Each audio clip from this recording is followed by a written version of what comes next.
मुझे कुछ समझ नहीं आ रहा था। फिर मैंने ठंडे पानी की पट्टियां अंश बाबा के सर पे डाली। रिलैक्स बेटा, मैं भी डॉक्टर को फोन करता हूँ। डॉक्टर महेश, मैं मलिक बोल रहा हूँ। दरअसल अंश को बहुत तेज बुखार है, आप जल्दी आ जाइए प्लीज। देखिए, बच्चे को जॉइंटिस हो गया है। जॉन्डिस?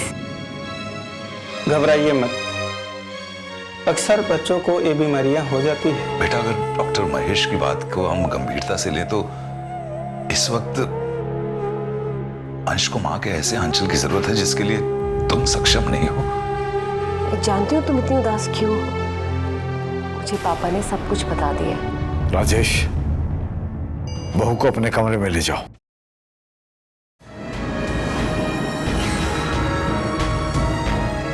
तुमने शादी तो नहीं की ना? मत करना, बहुत खराब चीज है।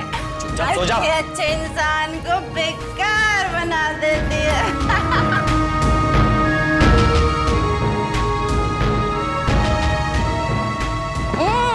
सो जाओ।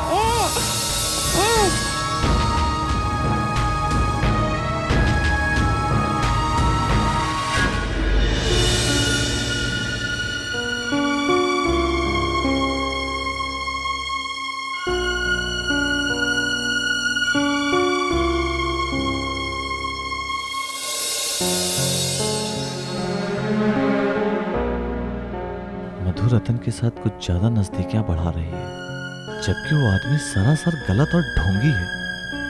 मधु क्यों नहीं समझना चाहती कि रतन कोई फिल्म नहीं बना रहा है, सिर्फ फिल्म का लालच देकर उसे अपने जाल में फांसना चाहता है। मुझे ही कुछ करना पड़ेगा, वरना मधु कहीं उस रास्ते पर न चल दे जहां से मैं वापस आया।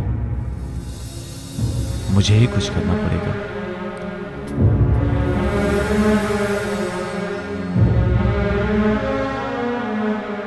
मुझे किसी तरह मधु को रतन के चंगुल से आजाद करना है, वरना मेरा हंसता खेलता परिवार उजड़ जाएगा।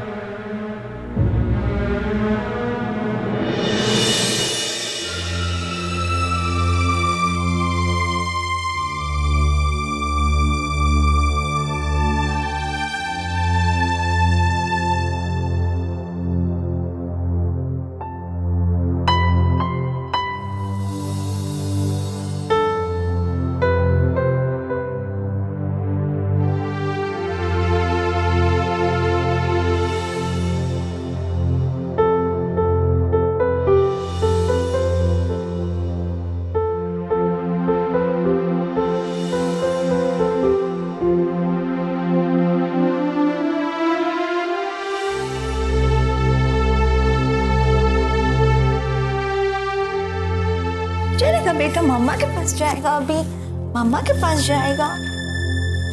दीदी,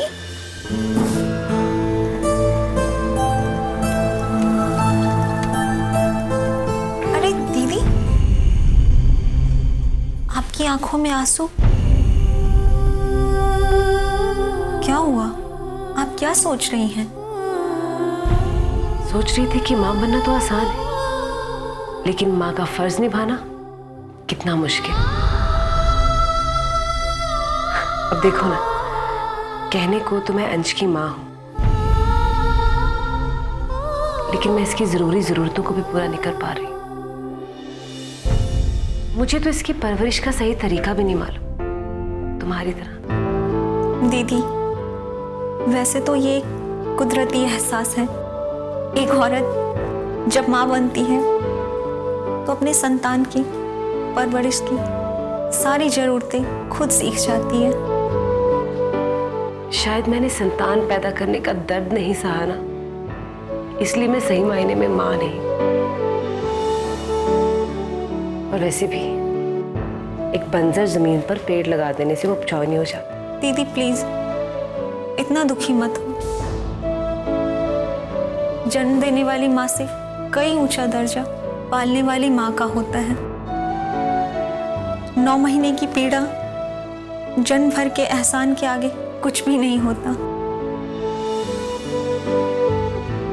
आप अंश बाबा को इतना प्यार देती हैं, आपकी ममता तो एक मिसाल है।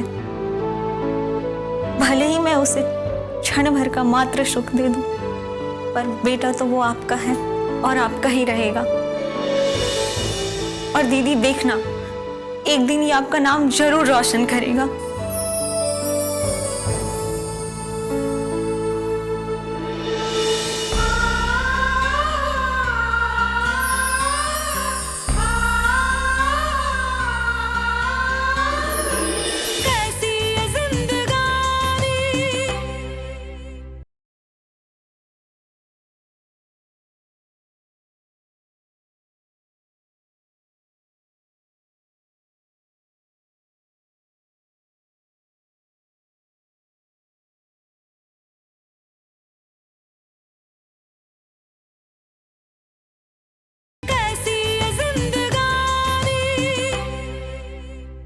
मैं सोच रही थी कि मधु राजेश की शादी की सालगिरह के लिए हम दोनों उनके लिए कोई तोहफा लेकर आए। देखो सुलक्षणा, हम जो भी राजेश को देंगे ना, वो अपने सर आंखों पे लगा के रख लेगा।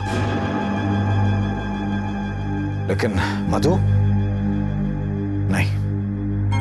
और वैसे भी मैं उसकी रात की हरकत से बहुत खफा हूं। सच पूछो तो मुझे उनकी मैरिज एनिवर्सरी की कोई खुशी नहीं। जाने भी दीजिए, आप मधु की नहीं राजेश के बारे में सोचिए। सुलक्षणा, तुम मधु के स्वभाव को जानती हो। अरे अगर तुम्हारा दिया हुआ गिफ्ट उसे नहीं पसंद आया तो कोई बात नहीं, हम मधु से पूछ लेंगे कि उसे क्या पसंद है। देखो सुलक्षणा, मधु एक कमाऊ बहू है। अरे उसे जो चाहिए वो खुद खरीद लेगी। अगर तुमने कुछ दिया उसे पसंद नहीं आया तो तुम्हारा मुंह लटक जाएगा। अरे इससे बेहतर है कि तुम इस पचड़े में ना पड़ो तो अच्छा है। मधु को ना सही, लेकिन राजेश को तो हमारी भावनाओं की कद्र है। राजेश के लिए मैं मधु की कड़वी बातें भी सह लूंगी, वरना। अरे भाई, मेरा काम था तुम्हें समझाना। तुम्हें समझ आ जाए तो अच्छा।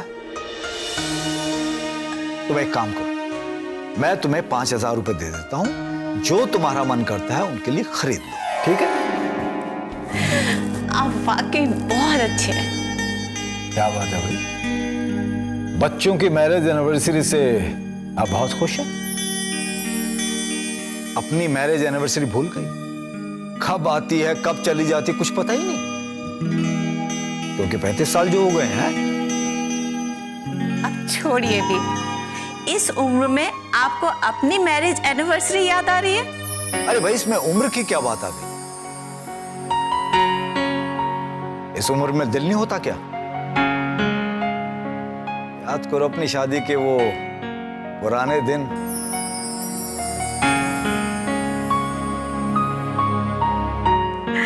आपको शर्म नहीं आती?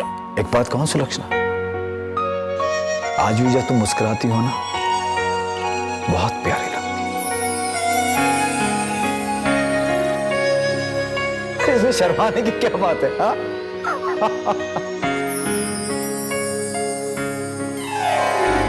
जी, अंश की तबीयत अब पहले से बेटर है। हाँ, मैंने वही मेडिसिन दी जो आपने बोली। या definitely doctor, I will keep you informing. Thank you so much.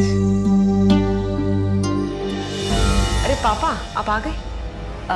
क्या बोला वकील साहब ने? सोनाल बेटा, वकील साहब ने विनय पर धोखाधड़ी, दूसरी शादी और निहारिका पर कातिलाना हमले के आरोप लगाकर केस कोर्ट में दाखिल कर दिया है।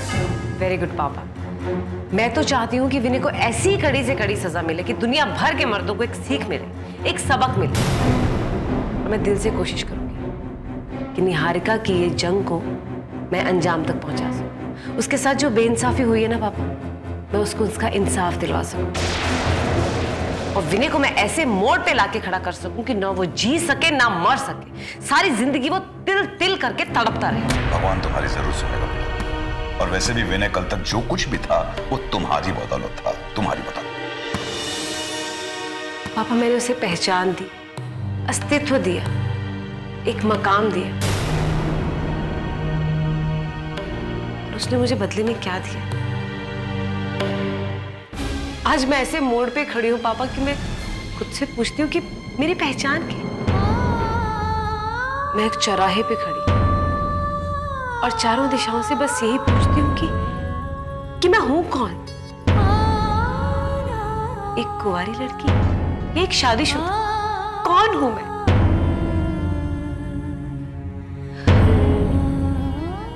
और एक ही जवाब आता है कि मैं शादीशुदा हूं। शादीशुदा, लेकिन मेरी मांग में तो सिंदूर ही नहीं है।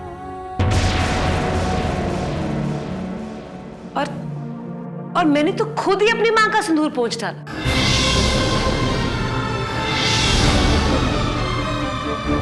लेकिन मेरा पति तो अभी जिंदा है, तो क्या मैं तलाकशुदा या विधवा? मैं हूं क्या पापा? मैं क्या कहूं अपने आप को? सोनाली मलिक, सोनाली मलिक हो तुम, सिर्फ सोनाली मलिक। विनय को भूल जाओ, तुम्हारा विनय से कोई संबंध नहीं है।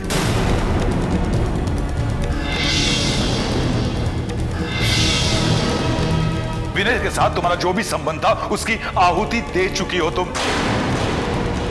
मैं जानता हूं कि निशानियां तो मिटाई जा सकती, लेकिन इंसान भुलाया नहीं जा सकता। लेकिन सोनाली बेटा, वक्त का तकाजा यह कहता है कि अतीत पर मिट्टी डालो और अपने साथ साथ अपने अंश के भविष्य के बारे में सोचो, क्योंकि मैं नहीं चाहता कि उस भविष्य में विनय का कहीं भी जिक्र हो। You have to promise me बेटा, मुझे एक वचन देना होगा तुम्हें कि आज के बाद तुम अपने आप को अकेले और दुखी नहीं होने दोगी। बेटा, ये जिंदगी जो होती है ना, ये एक बहुत बड़ी जंग है, और जो इस जंग को बहादुर से लड़ता है वही सिकंदर बनता है। पापा, मैं आपको प्रॉमिस दे रहा हूं कि आज के बाद मैं अपनी नई जिंदगी शुरू करूंगी। कभी विनय को याद करके नहीं रोऊंगी। और आपने मुझे जो जीने का सहारा दिए हैं, मेरा बेटा अंश, अब मेरी सारी जिंदगी उसी को अर्पण है। Wish you all the best बेटा, ऑल द बेस्ट।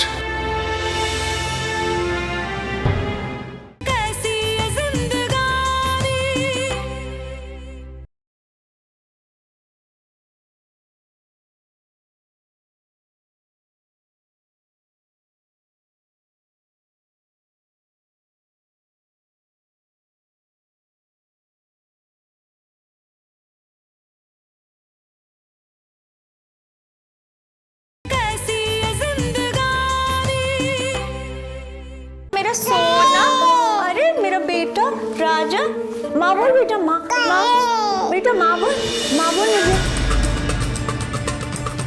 तेरी तोतली जुबान से माँ सुनने के लिए मेरा दिल तरस गया।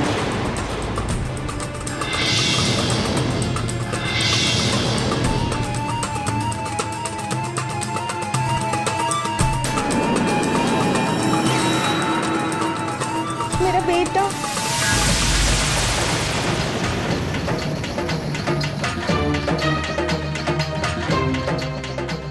ये हिम्मत, मैंने तुम्हारे सामने जरा सा सर क्या झुकाया तो मेरी गर्दन काटने में तुली हो?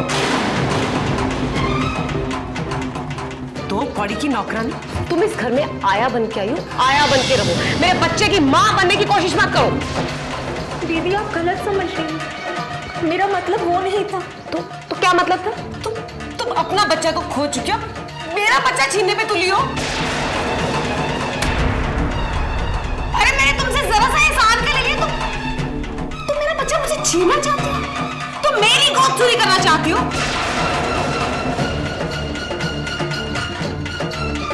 बस अब कोई बहस नहीं, कोई सफाई। एक बात मेरी कान खोल के सुन लो, मेरी परमिशन के बिना तुम मेरे बच्चे को हाथ नहीं लगाओ।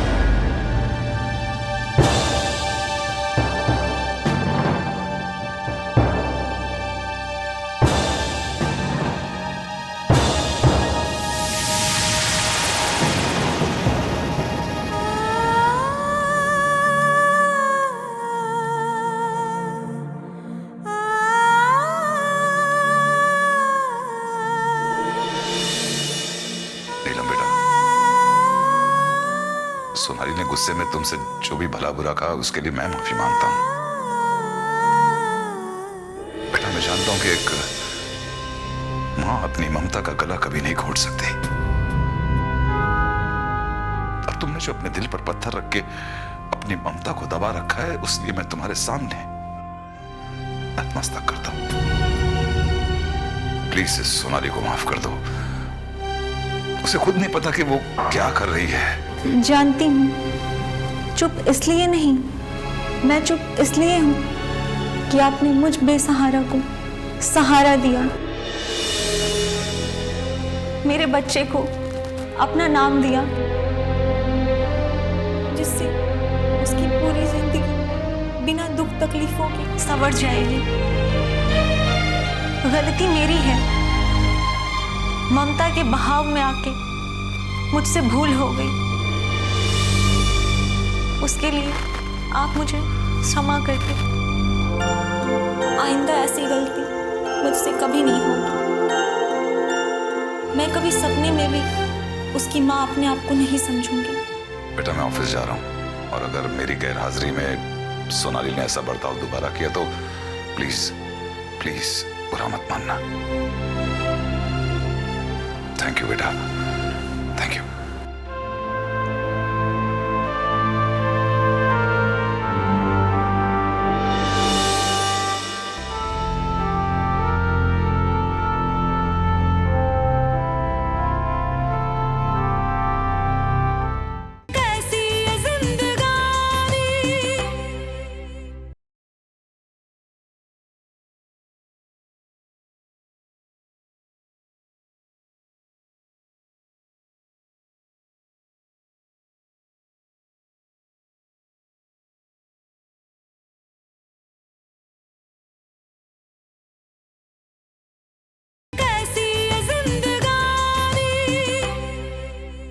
अरे बेटा तू पैसों की फिक्र क्यों करता है, सब हो जाएगा। आओ जी आओ। देख बेटा, तेरी शादी की सालगिरह पे हम ये नई ड्रेस लेकर आए हैं। तुझे पसंद है ना? अरे माँ ये तो बहुत अच्छा है, अब इससे अच्छा और क्या हो सकता है। बेटा तुझे ये कलर पसंद है ना? अगर तुझे पसंद नहीं है तो मार्केट से मैं दूसरी ड्रेस ले आती हूँ। नहीं माँ, मुझे पसंद है, ये कलर मुझे बहुत पसंद है, और कल अपनी मैरिज एनिवर्सरी में यही ड्रेस पहनूंगा, अपने माँ का दिया हुआ। देख बेटा, तेरी माँ ने मधु के लिए कुछ नहीं खरीदा। सच बात यह है कि हमें उसकी पसंद नापसंद के बारे में कुछ नहीं पता। कोई बात नहीं पापा, वो अपनी पसंद का खरीद लेगी। सुरक्षा एक काम करो ना, राजेश को तुम मधु के तोहफे के पैसे दे दो, ये दोनों बाजार जाएंगे और उसकी पसंद का खरीदवा देंगे। ठीक है। हाँ ठीक है पापा।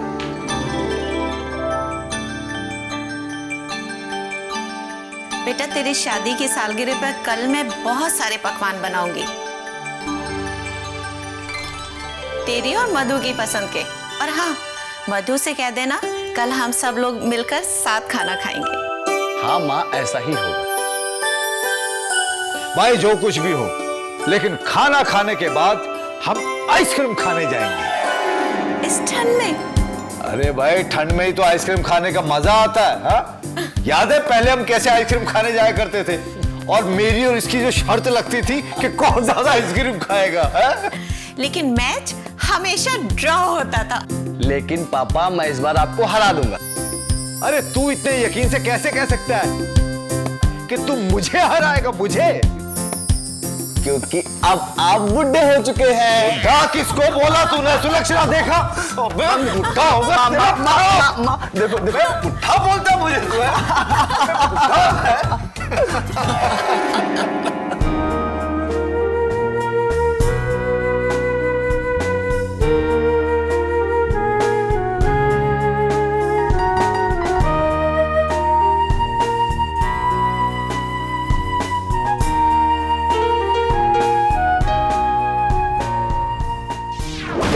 ये हिम्मत, मैंने तुम्हारे सामने जरा सा सर क्या झुकाया तो मेरी गर्दन काटने में तुली हो।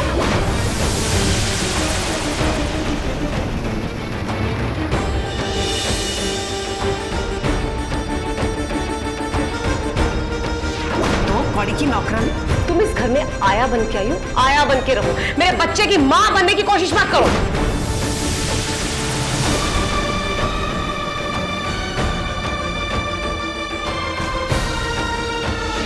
अपना बच्चा तो खो चुके हो, मेरा बच्चा छीनने पे तुली हो।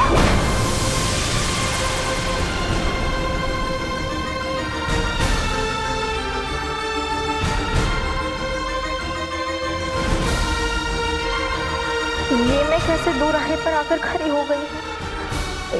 एक तरफ तो मेरी ममता और दूसरी तरफ सोनाली दीदी का अंश के प्रति प्यार।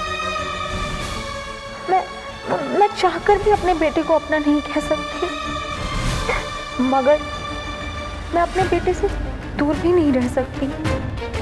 कुछ समझ में नहीं आ रहा, क्या करूं?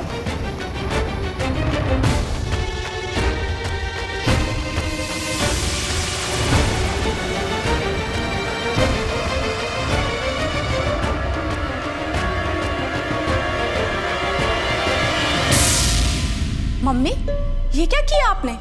बेटा, मैंने तेरी सुनी मांग देखकर मम्मी मुझे रिवायती ढोंग बिल्कुल पसंद नहीं है। तुमने आज बहू का रवैया देख लिया था ना। अब छोड़िए, जाने दीजिए। तो ये क्यों नहीं कहते तुम मेरी तरक्की और मेरी कामयाबी से जलते हो? बर्दाश्त नहीं होती तुम्हें मेरी सक्सेस? मैं तुम्हारी कामयाबी से जलूंगा? पता नहीं हमें कितने साल तरसना पड़ेगा। हम इन हाथों में अपने पोते को खिला पाएंगे या कि नहीं।